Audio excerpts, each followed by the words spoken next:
Dear Registrar's Office, I am writing to formally request withdrawal from Georgetown University Law Center. After careful consideration, I have decided to step away from my studies due to a change in career focus and personal circumstances. This decision was not made lightly, and I deeply value the education and experiences I have gained during my time at GULC. Thank you for your understanding, and I wish the school continued success.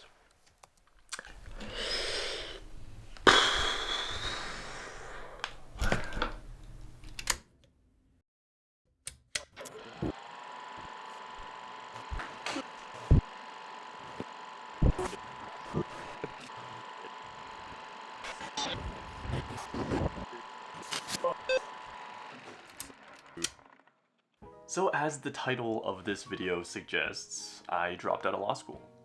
And that might come as a surprise because, my whole channel, the base of my channel essentially was my law school vlogs. So this was one of those videos that I was kind of nervous about making because it's kind of nerve-wracking. There's a little bit of fear to just kind of transition the content completely, but just wanted to talk a quick yap session about hopefully quick about why I made this decision and what brought me here, the whole path here and everything.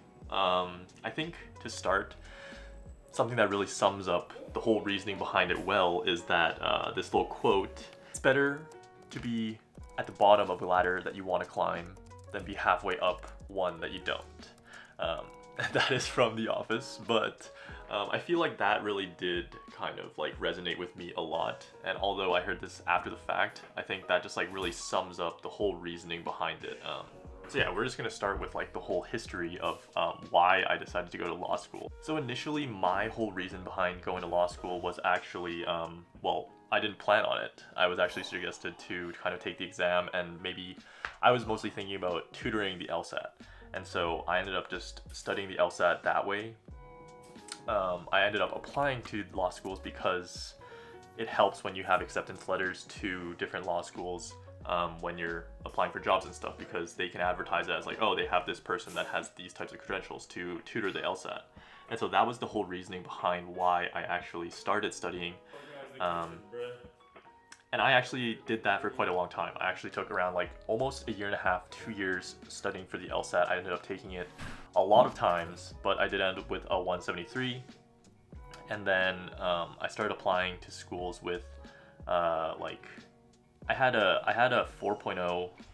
The scaling is weird. I had a 4 point something GPA when I was applying, but I was out of school for a little while. I had my 173, and even then I actually got into Georgetown, and that was the only one that I got into of the ones that I applied to. Granted, I did apply to only schools in the T14 because that's what I was aiming for tutoring. That's what people would care about. Luckily, I did actually get into GULC with a good scholarship. I don't know if I can really talk about the specific amounts, but I got roughly 2/3 of my tuition costs covered, and that was really good for me. So I just took it and ran. Because I was having trouble finding a job as an LSAT tutor in Korea, I thought law school would be actually the next step in that direction. And if I'm being really honest, I think during that 2-year time, I was actually pretty lost in what I wanted to do. I knew that I liked doing videos, and I've always, I've been making videos for a long time, but I never really thought about making money with it for some reason outside of being a content creator. Right before I actually entered law school, I actually had the opportunity to freelance for a political party in Calgary, and that kind of opened my eyes to the fact that, oh, I can actually make money doing videos. Even if it might not be what I want to do exactly, it's actually something that has to do with something that I like. I thought to myself that I would just continue doing that throughout law school, and that was kind of how this whole project of YouTube and becoming a content creator that way was a part of that. It wasn't the business aspect, but I wanted to continue making YouTube videos, and I wanted to continue working in the video space. And I was actually looking into kind of joining the social media team for the school. But throughout that time that I was in school, I was very excited. I was very happy to be in that new schedule. And to be honest, I like school. School is very structured for me. And like I mentioned before, I like that structure. I like that just having a schedule and all those things, having deadlines, all those things kind of make me more productive as a person. But I did feel that, I don't know how to put it, I felt like I was working really hard, but when I sat down and thought about where this was all going, I kind of looked farther into the future, and I was wondering, is this time that I'm spending right now working like this, is that going to making the life that I want to live? And if I'm being honest, I don't think that it necessarily was. There was like a handful of situations throughout law school that kind of really made me realize that maybe this isn't what I want. The first came from a lot of conversations because I was like contemplating whether or not this was right for me, like kind of almost from the very beginning. I kind of walked into it knowing that I was like, I wanted it out. I wanted this to be like a baseline kind of thing for income, and then I could pursue my video stuff on the side.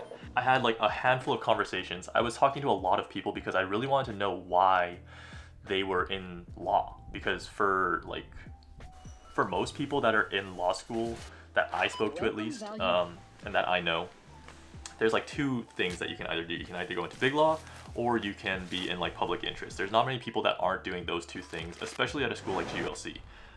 Most people go there because they either want to do like something in Washington DC, or they want to work in big law.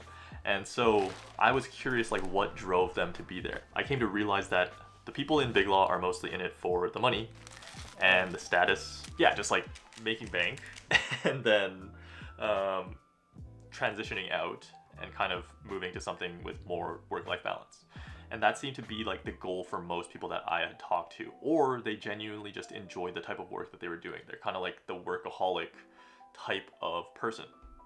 And for me, I was just like, I'm not really down for like 80-hour weeks. Even though you're making a lot of money, I don't feel like that's kind of what I wanted to be spending my time doing, is kind of working for these other companies.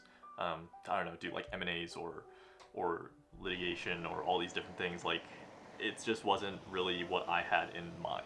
And then on the public interest side of things, like because I'm Canadian, I didn't really have that many options for that. But at the same time, you don't really get paid in public interest like you do. So you have to have like a real passion for that aspect of it.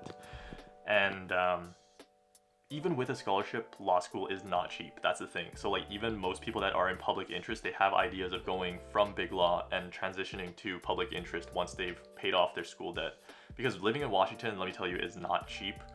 Everything is in USD, so as a Canadian, it kind of sucks. It feels like everything is like twice as expensive.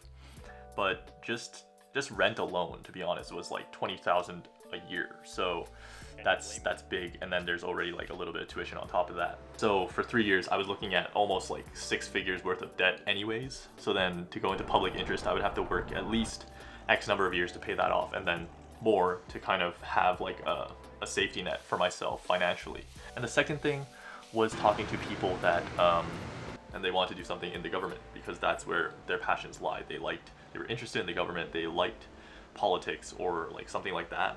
And for me, I didn't really have that ever going in. I've never really been one to care about politics or the government. But at the same time, you know, nobody hates money. Like the more money that you can make, the better. But at the same time, it's I do value like my time, and I would rather be working on something that means something more to me than be making money working on something that doesn't. And that's kind of my like take on it. So that obviously already swings the balances like hard in the favor of not staying.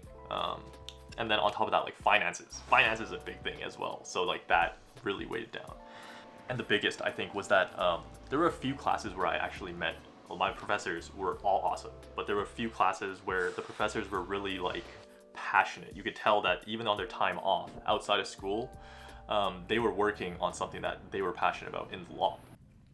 And when I saw that, I was actually like jealous because it felt like, oh, these people are some people that have found the thing that they want to do for the rest of their lives, and they are chasing after that, and they're working every day to kind of go in that general direction. And that to me was like something that I was super jealous of. I was very envious of that.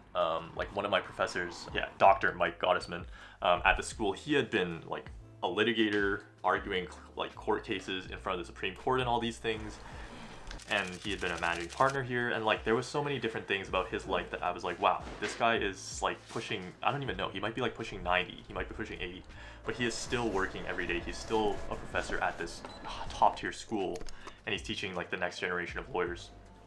And I was like, damn, I wish that I was in a field where I want to be spending the rest of my life in, working and like loving every minute of it, because during his lectures and during like the conversations, you could tell that he was locked in. He was passionate about what he was talking about. He was passionate about what he was teaching, and like you can kind of feed off of that energy. And same with my property professor, which I actually loved that class, ironically, because that's supposed to be like the worst class.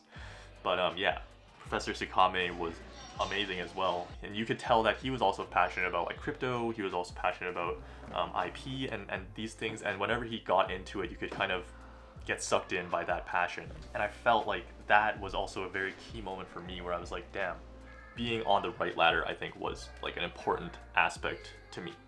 So like during the first semester, I had like surprisingly a lot of fun. I actually enjoyed most of my time at law school. I met a lot of great people, and my classes were all like pretty good. I couldn't complain.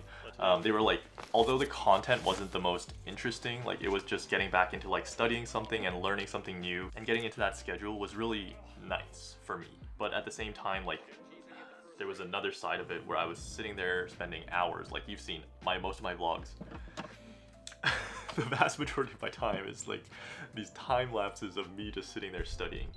And while that in and of itself is like a great feeling, I feel like the content wasn't something that I was like super passionate about, you know. It kind of made me wonder, like, what if I were doing that for something that I did find interesting? What if I was working on something that I was passionate about? What if I was working on something that I kind of want to build a future in for that amount of time every day, and working towards that instead of something that I kind of know deep down in my heart isn't the right place? That thought, that little seed kind of got planted very early, and it started to bloom really fast as like I realized the amount of work that law school was gonna be, the amount of time and the amount of money.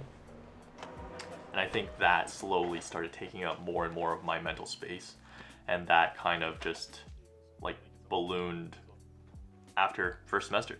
So yeah, like I mean, the whole situation felt really nerve-wracking because like I feel like for me it's almost scarier to kind of go backwards. Like I hate the idea of going backwards. It's like that sunk cost fallacy where I'm like, damn, I already spent this much time preparing for the LSAT and preparing for law school, and now I'm already here. I've spent money to move here. You know, I've told everyone that I'm doing this thing, and then it's for me to kind of go back on that and just like reset essentially. And that was really scary emotionally. I feel like that was like, I was scared of all the judgment, especially like I know my family loves me. I know my family doesn't judge me, but at the same time, our household is like quite standard Asian, I guess you could say, where it's like doctor, lawyer, or yeah, basically those things. Like that's kind of the idea, you know, for the ideal. And so the judgment that I was worried about was a lot of that from family. I know that they're not going to be disappointed, but like that's my thoughts, you know, that's my fears kind of coming out. So that was a big thing for me. So I think breaking the news to my family was really tough. At the end of the day, it felt like a huge weight was off my chest.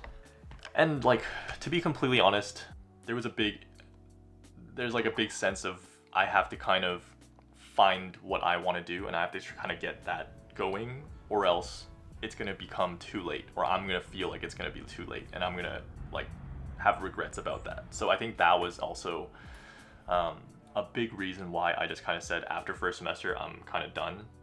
My initial plan was to stay for first year and do an internship and then call it quits. But yeah, I just like the feeling plus the money. I was just like, nah, I don't think that's it. I don't think that's the right idea. And so that's why first semester, and I was out of there. So yeah, that was like the quick, not so quick explanation of why. I mean, if there are other things that people are curious about, I can definitely like leave a comment, and I can definitely talk about those things.